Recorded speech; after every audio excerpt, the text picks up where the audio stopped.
Recently সার্জিয়াগোরে সফরটি অত্যন্ত সফল হয়েছে। আমাদের যেই দ্বিপাক্ষিক বৈঠকগুলো হয়েছে সেই দ্বিপাক্ষিক বৈঠকগুলোতে আমরা বুঝতে পেরেছি যে যুক্তরাষ্ট্র বাংলাদেশের সাথে আরও নিবিড়ভাবে সম্পর্ক গড়তে চাচ্ছে। আমাদের যে সম্পর্ক ইতিমধ্যে আছে সেটা আরও উন্নত কিভাবে করা যায় সেই ব্যাপারে আলোচনা হয়েছে। মাননীয় প্রধানমন্ত্রীর সাথে অত্যন্ত সফল আলোচনা হয়েছে। আমেরিকান ইনভেস্টররা বাংলাদেশে আসতে খুবই আগ্রহী। রিসেন্টলি একটা বিজনেস ডেলিগেশন আসবে বাংলাদেশে, এবং এরপরেও আমেরিকান ইনভেস্টররা বিভিন্ন সেক্টরে, টেকনোলজি, এগ্রিকালচার, গার্মেন্টস, বিভিন্ন ডিফেন্স, বিভিন্ন সেক্টরে আমাদের আমেরিকান ইনভেস্টররা আগ্রহী এখানে বিনিয়োগ করার। তারা সেই উৎসাহ প্রকাশ করেছে, সেই ইন্টারেস্ট তারা দেখিয়েছে।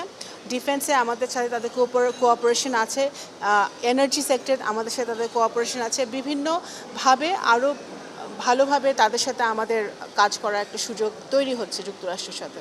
রোহিঙ্গা ইস্যুতে আসলে সার্জিও করে পুরো একদিন সময় দিয়েছেন, সেই জায়গায় আসলে আমরা কি পারলাম? ওনারা পুরো একদিনই রোহিঙ্গা ক্যাম্প পরিদর্শন করেছেন এবং যুক্তরাষ্ট্র সরকার থেকে বলা হয়েছে যে তারা সংবেদনশীল রোহিঙ্গা ইস্যুতে। তারা বুঝতে পারছে যে বাংলাদেশ মানবিক কারণে যেভাবে রোহিঙ্গা কমিউনিটিকে সহায়তা করছে বা আশ্রয় দিয়েছে, সেই একইভাবে বাংলাদেশের এবং বাংলাদেশের অর্থনীতির উপর একটা বিশাল চাপ তৈরি করছে। তারা ফান্ড ক্রাইসিসের কথা বলেছে। এখানে ফান্ড যেহেতু সংকুচিত হচ্ছে, এত 1.3 মিলিয়ন জনগোষ্ঠীকে এখানে তাদের কিভাবে তাদের ভরণ পোষণ, এডুকেশন সব কিছুই সমস্যার মধ্যে আছে।